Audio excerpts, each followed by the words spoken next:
రెండు మూడు అంశాలు క్రిటికల్ ఇష్యూస్ మాట్లాడినారు. ఒకటేమో రాష్ట్రమే చేసుకోవచ్చు కదా అని చెప్తా ఉన్నారు. నిజంగా మీరు కేంద్ర మంత్రిగా రాష్ట్రం చేసుకోవచ్చని ఒక ఆదేశం ఇస్తే ఒక్క నిమిషంలో మేము దానికి సంబంధించినటువంటి అమలు చేసి చూపెడతాం. మేము provisions as A union minister I'm requesting mister Bandi Sanjay గారు, నిన్న మీరు చెప్పిన దాని ప్రకారంగా రాష్ట్ర ప్రభుత్వం చేసుకోవచ్చు కదా అనే మాటకు అనుగుణంగా కేంద్రం నుంచి మాకు సంబంధించిన ఒక చిన్న, మీరు ఒట్టిగా మామూలు వ్యక్తిగా మాట్లాడలేదు, నేను కూడా మామూలు వ్యక్తే కాదు, రాష్ట్ర మంత్రిగా అందులో బలహీన వర్గాల పోర్ట్ఫోలియో నేను మీకు విజ్ఞప్తి చేస్తున్నా. మీరు చెప్పిన దాని ప్రకారంగా మీరు కేంద్రం నుంచి రాష్ట్ర ప్రభుత్వం చేసుకోవచ్చని ఒక మాట ఇస్తే 24 గంటల్లో దాన్ని మేము అమలు చేసి చూపెడతాం. మా ప్రభుత్వం దగ్గర మాకు ఆ చిత్తశుద్ధి ఉంది. నెంబర్ 1, ఇవాళ బండి సంజయ్ గారు, కిషన్ రెడ్డి గారు, అరవింద్ గారు, లక్ష్మణ్ గారు, ఈటల రాజేందర్ గారు, వాళ్ళిద్దరు మంత్రులు, వీళ్ళు ముగ్గురు బలహీన వర్గాల బీజేపీ నాయకులు తెలంగాణ నుంచి ఇవాళ మాట్లాడుతూ ఉన్నారు. ముస్లింలకు సంబంధించి ఇప్పటిదాకా మీరు కూడా ముస్లింలకు సంబంధించి ఒకవేళ నిజంగానే మీరు అంత వ్యతిరేకంగా ఉంటే, ముస్లింలకు రిజర్వేషన్ వర్తించద్దు భారతీయ జనతా పార్టీ నాయకత్వం అనుకుంటే, మీరు ఇస్తున్న 10% ఈడబ్ల్యూఎస్లో ముస్లింలు ఉన్నారు కదా, మీరే చట్టం చేశారు కదా 10%లో 10% ఈడబ్ల్యూఎస్లో ముస్లింలకు కాదని మీరు రిజర్వేషన్ ఇస్తా ఉన్నారో చెప్పండి ధైర్యంగా. ఇవాళ 10% ఈడబ్ల్యూఎస్లో ముస్లింలకు రిజర్వేషన్ ఇస్తూ when you are giving 10% EWS reservation to EWS, the part of Muslim also there. ఇవాళ ఎందుకు మీరు దాని గురించి మాట్లాడతలేరు? మాట్లాడితే మీకు మళ్ళీ ఎంతసేపు పోతున్నా మతతత్వం.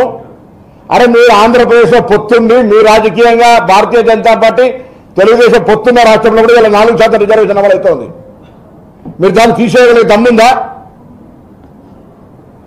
ఆంధ్రప్రదేశ్లో మీరు అలయన్స్ పార్ట్నర్ మీరు.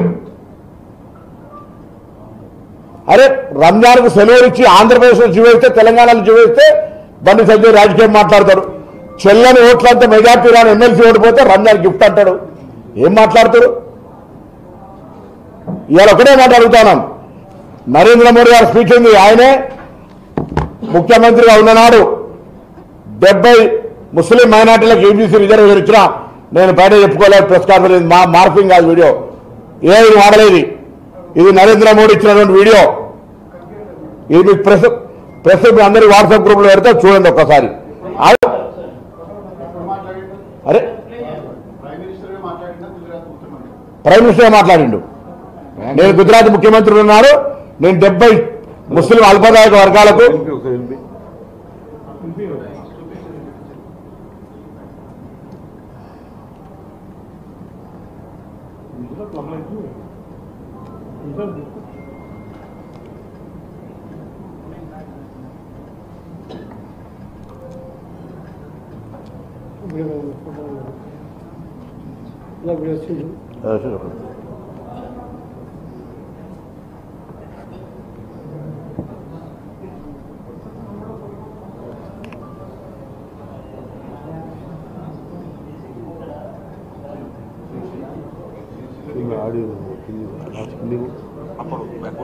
मेरे यहाँ गुजरात में సౌండ్ పెట్టమ్మా. मुस्लिम संप्रदाय 70 जातियां ऐसी जो ओबीसी है, और मेरे गुजरात में जब मैं था उनको ओबीसी की कैटेगरी में मेरिट मिलता था. जो मैं था गुजरात में, मीडिया में नहीं देती. So it's clear. నేను గుజరాత్ ముఖ్యమంత్రిగా ఉన్నాడు, 70 ముస్లిం వర్గాలను ఓబీసీలో జాయిన్ చేసిన నేను చెప్పుకోవాలి, ప్రెస్కోని చెప్తున్నాడు. నేనున్నాడు అంటే ప్రధానమంత్రి విషయంలో చెప్తా ఉన్నాడు. దీనికి చెప్పాలి బండి సంజయ్ గారు జవాబు. ఇవాళ ఏ రాష్ట్రంలో లేవండి ముస్లిం? ఢిల్లీలో లేవా? ఇవాళ ఢిల్లీలో బీజేపీ వచ్చింది, రద్దు చేసే టైం ఉందా? బొంబాయిలో మహారాష్ట్రలో లేవా? ఇలా రాష్ట్రంలో ఏ రాష్ట్రంలో లేవని అడుగుతా ఉన్నాం. ఇలా అసలు వీళ్ళకు కనీస జ్ఞానం ఉంటే తెలంగాణలో గ్రామాల్లో పుట్టినోడు తిరిగినోడు ఎవడైనా దూదేకులోళ్ళు ఇతర ముస్లిం వర్గాలు బీసీల నుంచి ఇలా కొత్తగా వచ్చినాయా?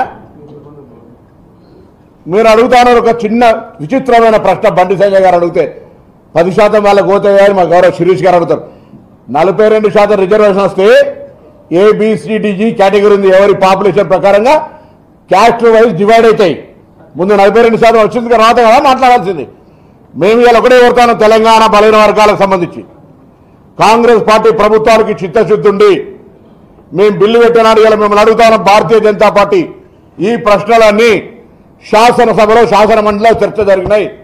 దాని తదుపరి మీరు ఏకగ్రీవంగా తీర్మానానికి అమలు చేసిన జాతీయ పార్టీ నేషనల్ స్టాండ్ ఒకటి, రాష్ట్ర స్టాండ్ ఒకటి ఉండద్దు.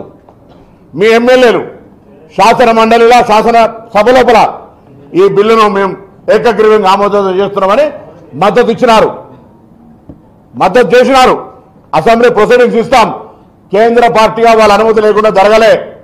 ఇలా వాళ్ళని అడుగుతా ఉన్నాం. ఇలా ప్రపంచంలో ఏ మూల ఏ క్షణం ఏం జరుగుతుందో వేగంగా తెలుసుకోవడానికి తొలి వెలుగు వాట్సాప్ ఛానల్ని ఫాలో చేయండి.